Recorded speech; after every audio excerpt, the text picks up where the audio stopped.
Gaël Brelet a la gentillesse de participer à cette première édition de Botanica. Gaël, bonjour. Salut. Alors, vous êtes le fondateur de Dr Jonky et Mr Hyde. J'ai bien prononcé? Oui, cofondateur, puisqu'on est 4. Alors, autant pour moi, cofondateur de Dr Jonky et Mr Hyde. Alors, Gaël, que se cache-t-il derrière ce jeu de mots un petit peu inattendu? Eh bien, Dr Jonky et Mr Hyde, c'est l'histoire de 4 copains d'enfance qui ont décidé de créer une entreprise qui faisait sens pour eux, à savoir liée à la nature, au vivant. Et donc, du coup, on a commencé avec Dr Jonky et Mr Hyde à commercialiser des semences bio et reproductibles. Ensuite, s'en est suivi des kits de jardinage. Et puis, pour parfaire un peu l'expérience Dr Jonky et Mr Hyde, il nous est paru naturel de proposer une application pour aider à semer. En fait, on est parti du constat que beaucoup de personnes avaient du mal à s'initier au jardinage puisque l'information était un peu compliquée. On parlait de gourmands, enfin de pincer les gourmands, d'adventistes, de choses comme ça, et c'est pas forcément clair. Et du coup, nous sommes partis de notre propre cas néophyte jardinier il y a de cela quelques années. Et on s'est dit qu'il fallait qu'on fasse quelque chose autour de ça, qu'on accompagne les gens vers le jardinage, parce que le jardinage, ça permet de mettre les mains à la terre, c'est écologique puisque ça nous permet derrière de produire nous-mêmes nos propres légumes et pas d'avoir à les acheter dans des supermarchés ou autres. Donc il y avait tout ce pan-là qui était important pour nous, et du coup d'accompagner les gens vers le jardinage en proposant une application où on va apprendre les rudiments du jardinage. Alors justement, vous me tendez une perche. Elle fonctionne comment précisément, cette application? Alors, l'application, elle est gratuite pour tous, déjà, ça c'est la base.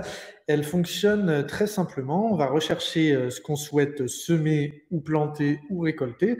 Si on a des plants, alors on peut juste planter. Si on a des graines, alors on peut apprendre à semer. Donc, par exemple, le basilic, je vais aller chercher ma fiche basilic et je vais avoir différents onglets comme semer, récolter, planter, etc. Et on va avoir des espèces de tutos qui vont nous apprendre, grosso modo, comment faire pour tel type de plante, à quelle saison les semer, et puis comment s'y prendre. Alors, c'est vraiment un accompagnement pas à pas, d'après ce que j'ai compris, d'autant plus, et ça, je pense que ça va intéresser beaucoup de monde, on peut vraiment s'initier dans toutes les conditions. C'est-à-dire que vraiment, votre accompagnement et l'application, c'est du tout-terrain.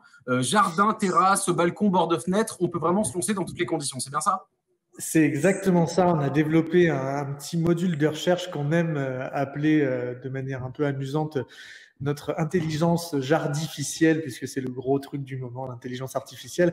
Nous, c'est l'intelligence artificielle, et du coup, on a un petit moteur de recherche qui vous permet de rentrer un peu toutes vos données, où est-ce que vous vous situez, quelle est l'exposition, est-ce que vous avez un balcon, etc. Et puis, on va vous proposer toutes les plantes qui vont pousser chez vous. Et donc, du coup, après, vous allez être accompagné pas à pas par rapport à ces plantes-là, suivant vos espaces.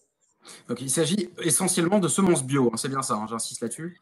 Oui, alors, Dr Jonky et Mr Hyde pour les semences, c'est exclusivement des semences bio. Et d'ailleurs, vous pouvez les acheter pas depuis l'application, mais je tiens à le dire, l'application, que vous ayez des semences Dr Jonky et Mr Hyde ou non, elle est accessible pour tous. Et du coup, vous pouvez très bien semer des graines du commerce ou des plants que vous avez achetés ailleurs avec l'application. C'est notre volonté, en fait, que de démocratiser le jardinage en le rendant accessible depuis cette application. Vous vous êtes lancé il y a combien de temps précisément? Alors, on s'est lancé en 2019, mais le projet a vu le jour en 2018 dans nos têtes, on va dire. On était dans le jardin botanique de Madrid avec les copains. En fait, on a l'habitude de se faire un petit trip entre copains tous les ans.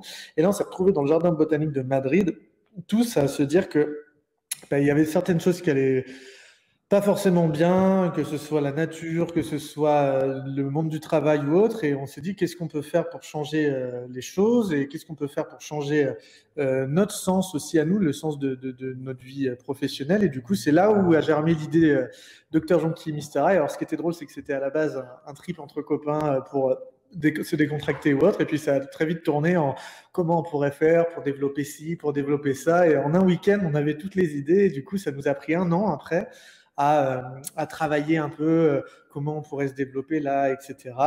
Et entre mars 2018 et février 2019, le projet a vu le jour. Alors, même si vous manquez quand même un tout petit peu de recul, puisque tout ça est très récent, est-ce que vous sentez une vraie curiosité de la part des Français, justement, au travers de votre application, justement? Complètement. Alors, c'est d'autant plus vrai, je pense, depuis que les gens ont été confinés. On a besoin de faire des choses et de remettre les mains dans quelque chose de concret. Donc, du coup, nous, on a vu une vraie explosion du nombre de personnes à jardiner ces 2 dernières années, donc 2021 et 2020. Et en termes d'application, nous, en un an, on est déjà à plus de 25 000 utilisateurs de l'application. Elle marche très bien, on a des super retours. Du coup, on est en train de développer des nouveaux features, on va dire, de l'appli pour la rendre toujours plus sympa et plus utile et plus accompagnante, quoi. Bah, écoutez, Gaël, merci beaucoup du temps que vous nous avez accordé et je ne me souhaite plus que vous souhaiter longue vie aux jonquilles, à l'ail et évidemment au jeu de mots, puisque j'ai l'impression quand même que c'est votre truc. Merci beaucoup. Merci pour tout.